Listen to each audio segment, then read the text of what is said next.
तो फ्रेंड्स आज हम आ गए हैं अपने कैफ़े OTM कैफ़े पे। ये मेरा अगेन एक स्टार्टअप मॉडल है। वैसे मैं इंटीरियर कंस्ट्रक्शन का काम करता हूँ, जो कि मैं वीडियोस के आपको बता चुका हूँ। तो आज की जो बनाने का वीडियो का मकसद है वो ये है कि अगर आप अपना खुद का कैफ़े खोलने का सोच रहे हैं तो उसमें आपकी एग्जैक्ट कॉस्टिंग कितनी आएगी, इसमें मैं आपको सारी चीज़ बताऊँगा। मुझे कैफ़े चलाते हुए करीबन 1.5 से 2 साल हो चुके हैं, तो मैं आपको सारी चीज़ बताऊँगा कि भैया कितना पैसा आपका लगेगा अगर आपने अपना कैफ़े खोलने का सोचा है। अब कैफ़े में हमारे यहाँ पे इस कैफ़े में इंडियन भी है, चाइनीज़ भी है, कॉन्टिनेंटल जैसे पिज़्ज़ा बर्गर्स भी हैं और एक प्रॉपर बेकरी हाउस भी है। तो लेकिन मैं सबको अलग अलग पार्ट वाइज वीडियो में बनाऊंगा, जो मैं लिंक में डालता रहूँगा। आज मैं आपको बताने वाला हूँ कि अगर आपने सिर्फ बेकरी खोलने का सोचा है, जैसे कि पेस्ट्रीज, कुकीज़ या और भी बहुत से वेरियस जो ब्रेड से लेके बिस्किट से लेके इनमें जो भी मिसलेनियस प्रोडक्ट्स हो गए या वो जो बन सकते हैं, वो उनकी एग्जैक्ट कॉस्टिंग उनको सेटअप करने के लिए क्या आएगी। और मैं एक लास्ट में आपको टिप भी बताऊंगा कि कैसे आप कम से कम पैसों में स्टार्ट कर सकते हो। तो मेरा जो कैफ़े है उसका इंटीरियर तो हमने काफ़ी खर्चा किया हुआ है, बट मैं आपको बताऊंगा कि अगर आपने कोई मॉल में या कोई ऐसी जगह है जहाँ पे सिटिंग एरिया ज़्यादा नहीं है, डिलीवरी का ज़्यादा होने वाला है, उसकी कॉस्टिंग कितनी होगी। तो आइए शुरू करते हैं। तो ये हमारा डेकोन है। इसके अंदर जितना भी बेस जो रेडी होता है, जैसे कि हमारा केक का मैं आपको फोटो में दिखा दूंगा, केक का प्रीमिक्स जो बनता है, ब्रेड का बेस बनता है, कुलचा, बर्गर, पाव, कुकीज़, बिस्किट्स, जो भी आप चाहें वो बना सकते हैं। तो मैं आपको ये रिकमेंड करूंगा कि डेक ओवन आप ज़रूर लें। इसमें छोटे भी आते हैं, रोटरी ओवन जैसे, और बड़े भी आते हैं, बट मैं कहूँगा अगर आप स्टार्टअप कर रहे हैं तो आप छोटा ले सकते हैं। इसकी जो एक्चुअल कॉस्ट है वो करीब 90,000 के आसपास आती है, कहीं से भी आप ले सकते हैं। बट इसमें 2 टाइप के आते हैं जो आपकी कॉस्ट सेविंग करेंगे। एक तो इसमें गैस वाला आता है और दूसरा इसमें आता है इलेक्ट्रिक वाला। तो आपको इलेक्ट्रिक वाले पे नहीं जाना है, क्योंकि उसकी जो बिजली की कंजप्शन होगी बहुत ज़्यादा है और आपकी जो प्रॉफिट मार्जिन है वो बिजली ले जाएगी।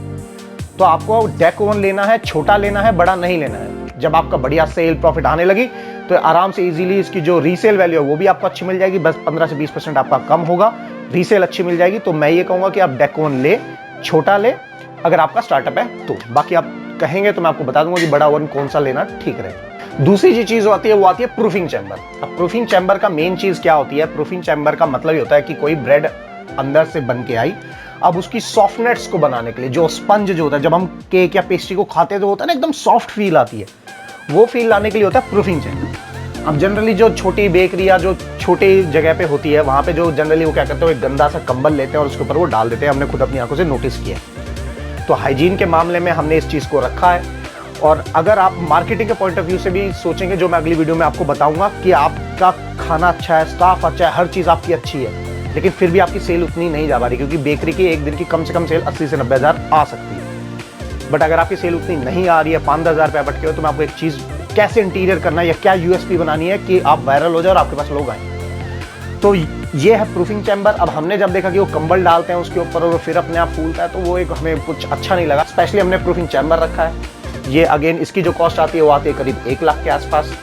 ये भी आप सेकेंड हैंड ले सकते हैं, क्योंकि इसमें इलेक्ट्रिकल का कुछ भी नहीं है। ये आप, मैं कहूँगा कि सेकेंड हैंड लें, इससे आपको फायदा हो जाएगा, अच्छी रीसेल में भी मिल जाएगा और अच्छी काम भी करता है। और इसमें इलेक्ट्रिक के नीचे सिर्फ एक रॉड लगती है जो सिर्फ भाप बनाती है, स्टीम बनाती है। तो इसमें अगर कभी कोई खराब हो भी गई या आपको कोई घटिया रीसेल में घटिया चीज़ मिल गई, तो जो मेंटेनेंस कॉस्ट है वो 1000 रुपये की होती है और वो इतनी जल्दी कुछ खराब भी नहीं होता। ये तीसरा जो आइटम है ये आता है स्पाइरल मिक्सचर। अब इसका मेन है, ये हमारे शेफ लोगों की जान है। इसके थ्रू क्या होता है, जो भी आपकी क्रीम हो गई या मैदा हो गया या प्रीमिक्स है, जो भी वो बनते हैं, वो हमेशा उनकी सॉफ्टनेस, उनकी क्वालिटी को 30% हाई एंड पे ले जाती है। इसलिए हमारे केक पेस्ट्री शायद फेमस है। तो ये तो आपको लेना है, सेकंड हैंड नहीं लेना है। प्रूफिंग चैम्बर, डेक ओवन आप सेकंड हैंड ले सकते हो, बट इसको सेकंड हैंड नहीं लेना है, क्योंकि इसमें काफ़ी फॉल्ट आते रहते हैं। मेरा खुद का कैफे मुझे पता है, इसलिए मैं आपको बता रहा हूँ, क्योंकि हम सेकंड हैंड भी 2 ले चुके हैं। अब हमने फाइनली नया ही लिया। तो मेरी गलतियों से मैं चाहता हूँ कि आप भी सीख लें और आप गलतियाँ दोबारा ना करें। और इसमें आप चाहे आपका छोटा स्टार्टअप है या बड़ा आप उस पर खोल रहे हो, बड़ी जगह खोल रहे हो, या आपकी सेल अच्छी है, तो भी आराम से काम आपका निकाल देगा। अगेन अगर आप स्टार्टअप करें तो बड़ी महंगी चीज़ खरीदने की बिल्कुल कोई ज़रूरत नहीं है, इसमें बहुत अच्छी चीज़ें निकल जाएगी। चौथी जो चीज़ आती है वो होता है हमारा डीप फ्रीज। देखो ये तो आपको चाहिए। अगेन ये नया लेना, क्योंकि पुराने वाले जो हैं वो बहुत पुराने हो चुके हैं, बिजली का बिल ज़्यादा बना देंगे। तो ये भी अगेन आप नया लो। हाँ, बट आपको कुछ, अगर कोई रेस्टोरेंट बंद हुआ है या कैफ़े बंद हुआ है, वहाँ से आपको कम चला हुआ फ्रिज, जो ज़्यादा से ज़्यादा महीना, 2 महीना, 3 महीना चला हुआ, वो आप ले सकते हैं। कंपनी का लो, नॉन ब्रांडेड मत लेना, दिक्कतें आ जाती हैं, सर्विस अच्छी नहीं मिलेगी आपको मार्केट में। तो अच्छी कंपनी का ही आप, मैं कहूँगा कि आप वो लीजिए।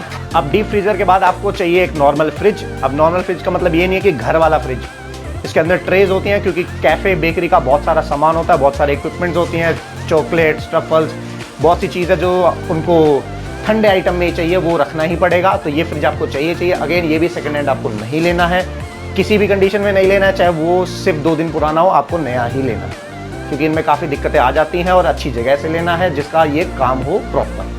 अगर आपकी बेकरी की शॉप है तो एक और उसमें आपको एड ऑन चाहिए। अगर आपकी शॉप है तो उसमें आपको पार्टीशन डालना पड़ेगा, उसके लिए अलग से स्पेशल रूम बनाना पड़ेगा जिसके अंदर एसी रहेगा। वो रूम हमें उसका एसी हमेशा ऑन रहेगा, क्योंकि नहीं तो फिर आपकी जो पेस्ट्रीज हैं, जो केक है, वो आपके पिघलने शुरू हो जाएंगे, खराब होने शुरू हो जाएंगे। लास्ट जो पॉइंट होता है वो होता है आपका डिस्प्ले यूनिट। डिस्प्ले यूनिट का मतलब हो गया, मैं फोटो में आपको दिखा देता हूँ। ये सबसे मेन चीज़ है जो आपकी बेकरी की सेल को बढ़ाएगी। हमेशा इसको भरे रखना है। फोटो में आपको दिखा रहा हूँ। कोशिश कीजिए कई सारे डिस्प्ले यूनिट ना रखें, सिर्फ एक डिस्प्ले यूनिट रखिए जो विड्थ वाइज ना हो, हाइट में ज़्यादा हो, जिसमें नंबर ऑफ शेल ज़्यादा बने। उससे क्या होगा, आप ज़्यादा से ज़्यादा प्रोडक्ट अपने मार्केट में दिखा सकते हो। क्योंकि कहीं भी हम जाते हैं, सबसे पहले अगर कोई खाना दिखता है कि टेबल पे और कोई खाना खा रहा है, तो हम उसकी टेबल में भी देखते हैं कि हाँ यार, मैं ये खाना ऑर्डर करना है।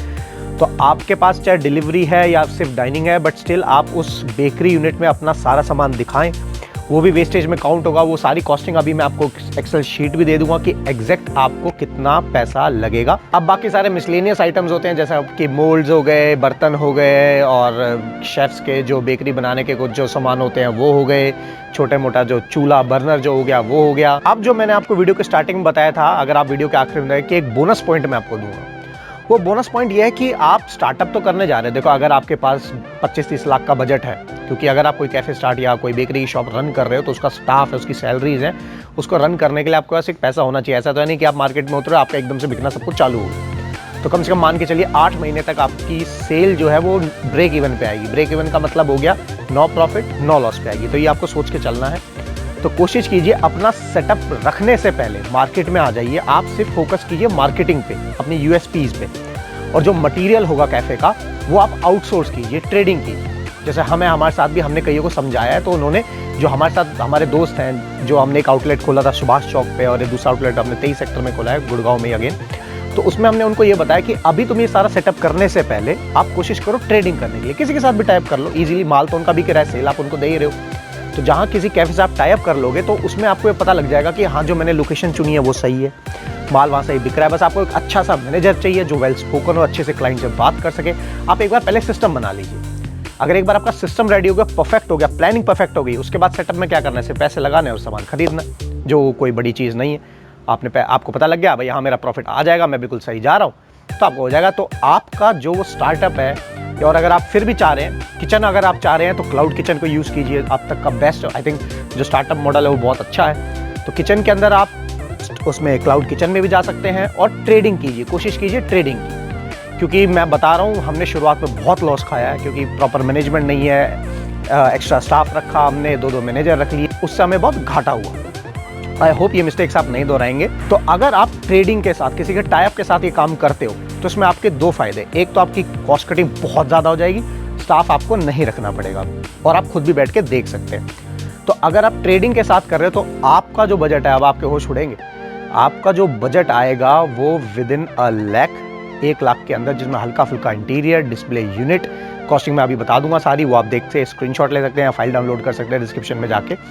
वो आपका 1 लाख के अंदर रेडी हो जाएगा, और हाई लेवल का, क्योंकि इंटीरियर में इतना कुछ नहीं लगेगा। अब जो गलतियां होती हैं इंटीरियर में, जो यूएसपीज बना होती है इंटीरियर, मैं बता रहा हूँ कुछ, मैं आपको अगली वीडियो में बताने वाला हूँ कि अगर आपकी जो कैफ़े है, बेकरी है, खाना अच्छा है, टेस्ट अच्छा है, हर चीज़ अच्छी है, लोकेशन अच्छी है, लेकिन आपका माल नहीं बिक रहा, कोई आ ही नहीं रहा, तो वो भी मैं आपको बताऊंगा कि आपको क्या चीज़ करनी है इंटीरियर पॉइंट ऑफ व्यू से, कि कस्टमर सबसे पहले आपकी शॉप में आएगा। अब आपका खाना अच्छा है या नहीं है, वो डिपेंड करता है कि दोबारा लॉयल कस्टमर बनेगा या नहीं बनेगा। तो गाइस, थैंक यू इस वीडियो के लिए। Till then, good bye.